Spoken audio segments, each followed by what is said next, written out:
In my last video, I tried to break down SmartSuite in terms of how it works as a no-code database, how to set up basic information in it in the examples of using recipes.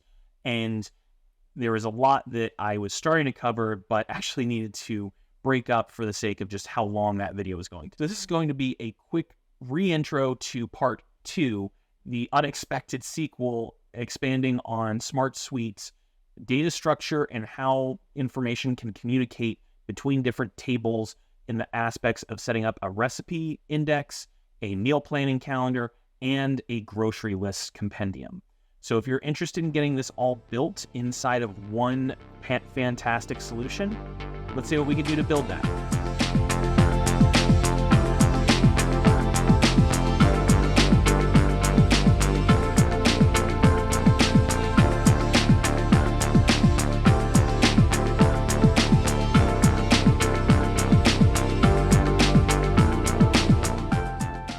Hey, how's it going? This is Eric Harkness with SmartSuite Solutions. I want to make this as very short as possible because if you probably are watching this, that means you just finished watching my first video going over some of the basic introductions on SmartSuite and how to use it in a very practical setup. I'm going to just try and cut to the chase as quick as I can, but the main thing I just want you to know is if you have any interest in learning more about utilizing no-code solutions, I am offering free 30-minute consultations with me. So if you'd like to book a call, there will be a link in the description of this video at solvecyclesolutions.com/30-minutes. Thank you for sticking around.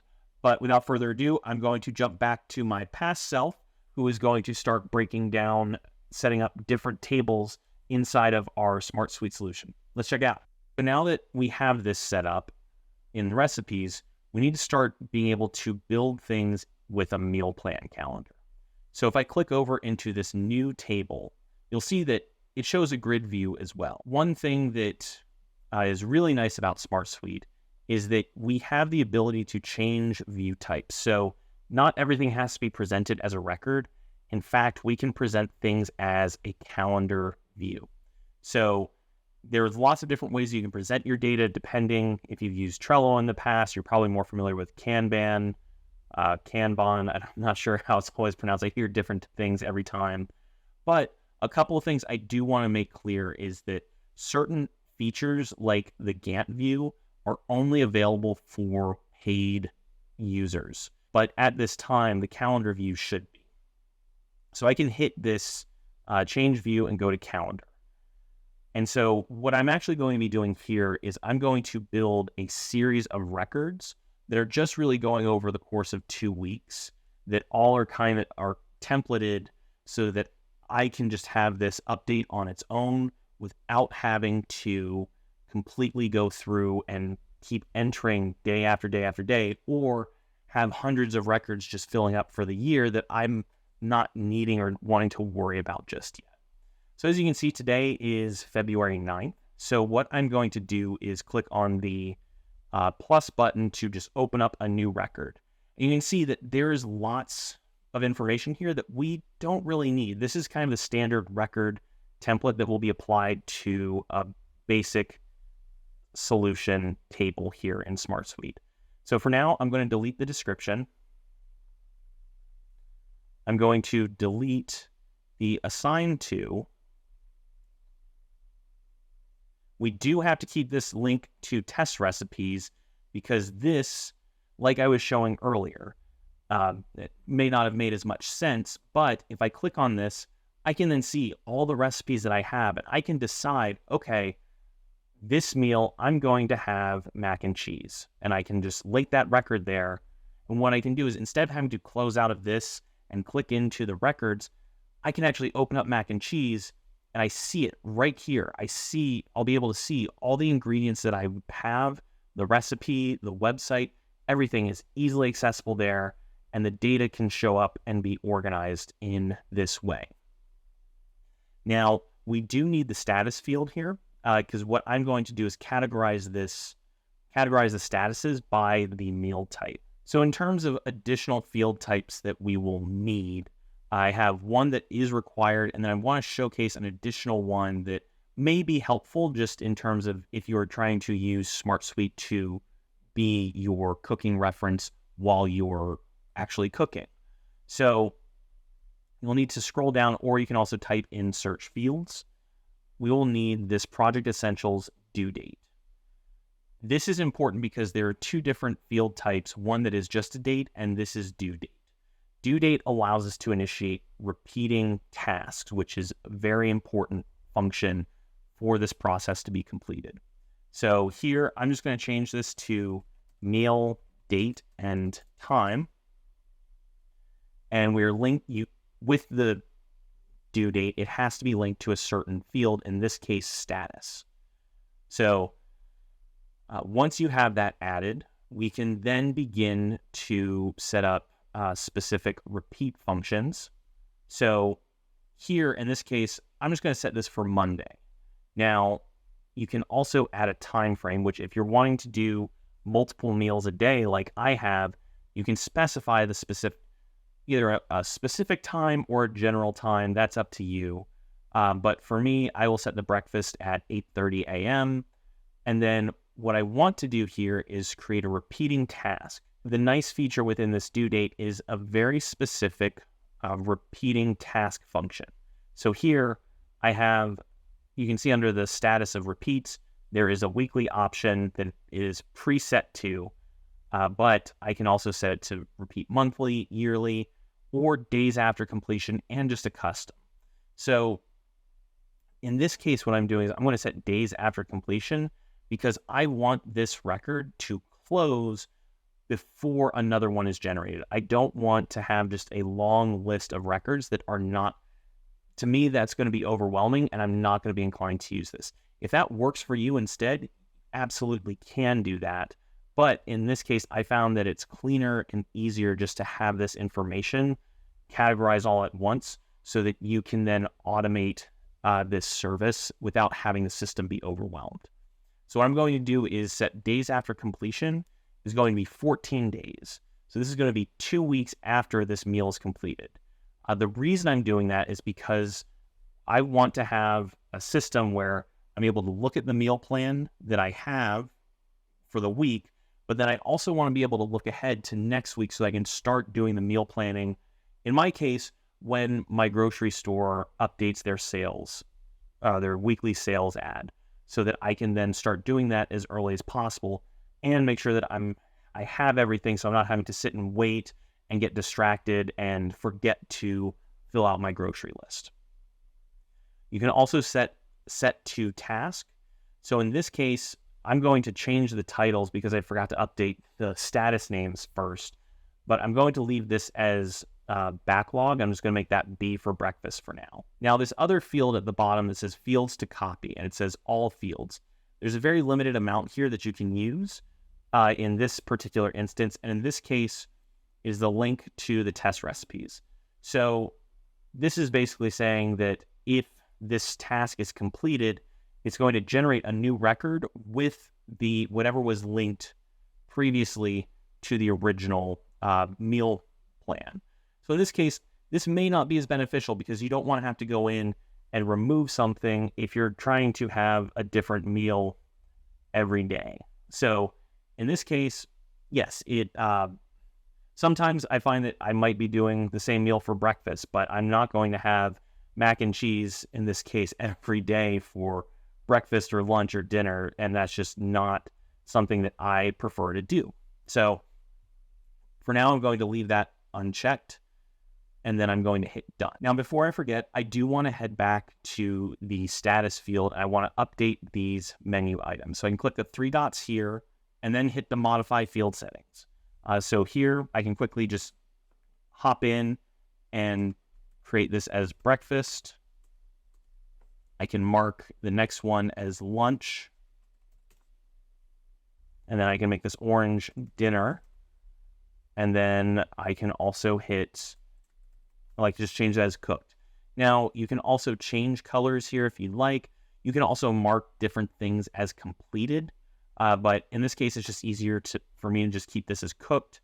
And you could also add new statuses here. So it may be easier for you to say eating out as an option, or maybe even saying vacation, so you know you're not having to worry about a meal plan there. But what I end up doing, I'll hit the update button and save. But then what I also do is set up a single select where I can just add an additional category of eating out, cooking, or leftovers. And then here I just put that information as well. And I can add this information as needed for me. Now, the last thing that I want to do before we close out this record, because yes, there are a couple of other things that you can do to pull up information from different sources as well, like pulling up the URL for the recipe or the directions or the ingredients. But for a very basic look right now, I kind of just want to show you the final thing that we can do, which is automating the title for this particular recipe or for this particular meal planning day. So in the last table, I was able to just type in the recipe here under the title section. But there's an additional feature. If I click Action menu and modify field settings, you'll see that you can actually select auto-generated. So this will just make sure that everything that shows up is going to be on a specific day.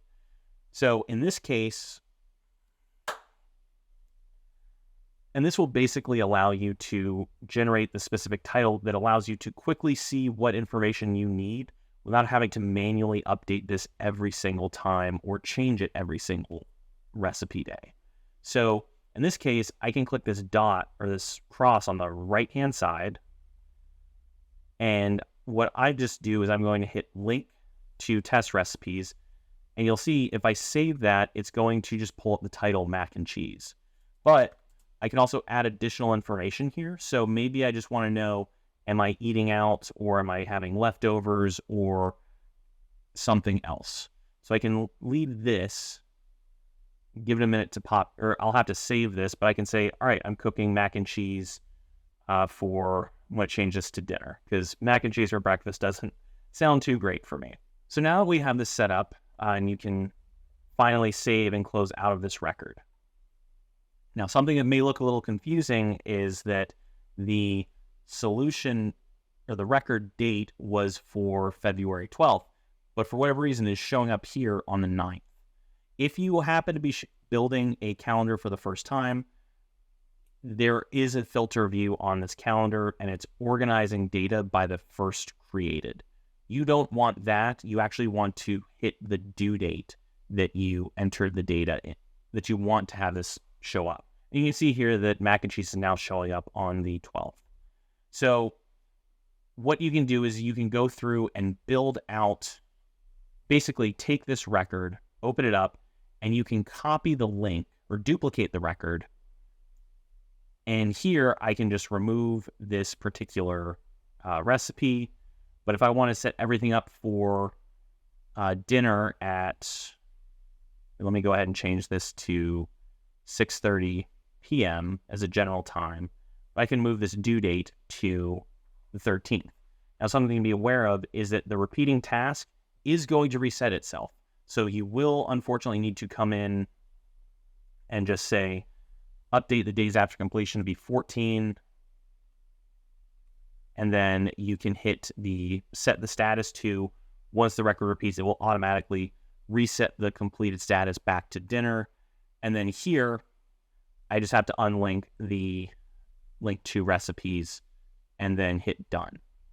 Once I save that, I can save this again. You'll see that this is 6 p.m. cooking for dinner, but it doesn't have a specific recipe yet, and that's okay because I haven't planned that all out yet. So I'm going to pause this video for a minute, or probably fast forward is the better term here. I'm going to just build out a week or a couple weeks worth of, or 2 weeks worth of recipes here for dinner in this case. But again, if you want to add multiple meals a day, you could add a breakfast, a lunch, and a dinner, or snack, or midnight snack, post-workout snack, whatever helps you organize your data. So let me just get this all updated here for the dinners for the next 2 weeks, and then I will show a couple of things that we can do for building out the grocery plan. So as you can see, I've gone ahead and put out a couple of these weeks worth of dinners through a meal plan calendar. So one thing I kind of just want to showcase real quick is the repeating completed tasks function. So here, if I have this marked as Spanish rice, I can mark this as complete, as cooked. And because we set the repeating date to be 14 days in the future of the completed record, this will pop up. Give it a minute. And even though it is showing that it showed the Spanish rice is linked, it's not here anymore. And again, the reason that I have that set up specifically is so that I can have all of my meals for the next week already planned, and I can be working through them. But when I'm ready to start meal planning for the week in advance, I don't have to wait for additional records to be filled during the week. Now that this is all set up, the last thing I want to show you is the weekly grocery list table. Now, this is going to be very straightforward looking and similar to a lot of things. So I went ahead and built this out to show you. But this is going to be something that is repeated on a weekly basis, and it's going to be every Friday for me in this case. We have a status showing the meal plan, gathering ingredients, ready to place the order, and showing that the grocery order is complete. Now, there's a few things here that will be showcased more in a different video, but I want to go ahead and prep that for you here. The other key features here are the links. I put this as recipes to grocery to kind of separate them out a little bit, or to clarify this a little bit. You can see that I've added a couple of additional recipes here. So if I wanted to, I could just come in and say, okay, I'm doing Spanish rice, beef tacos, mac and cheese, sloppy joes, and having a chicken salad over the course of these 5 dinners. And I could link them all here, and that pulls everything up so that I can just quickly come in, open up the Spanish rice recipe, and see, okay, I need to get these ingredients for the week. Or I can go back to sloppy joes and say, okay, here's what I'm cooking, here's what I need to get. It's pretty straightforward. Now, what I can do in theory is I can write out an entire grocery list here based off of these recipes if I wanted to. But that takes a lot of time, and this is something that I will go over in another video that is going to use another tool called Make to help compile all of these ingredients for each of these individual records and put them into one mega checklist that I can then go search through. And these are things that I can quickly add to my grocery order, or if I just go to the grocery store myself and pick these things out, I can check through everything very quickly. That means that there's still some more work to be done. And I want to make sure that this video is not entirely overwhelming for you. So I'm going to end this video here, and this is actually going to be a part 2 in a very short time, going over the automation side of SmartSuite so that we can go a little more in depth with that, and that you can see how this gets built to do a lot of work for you so that you don't even have to think about it. I hope you got a ton of value out of this, and I want to make sure that this is something that people are interested in. So if you have any feedback or if you want to learn more, please feel free to leave a comment at this video. Of course, since this is a brand new channel, any subscriptions that do come my way will be greatly appreciated. And I do want you to get some value out of the time that I am hoping that I am saving you. So feel free to get this built on your own. Or if you want some help getting this set up for you, you can qualify for my free 30-minute consultation where I can build out all of this process for you so that you can start using this yourself. So thank you so much for watching this video. I hope you got a ton of value out of it and see what you can do with no code now. And that's all I've got to say for this. So take care, and I'll see you in the next one.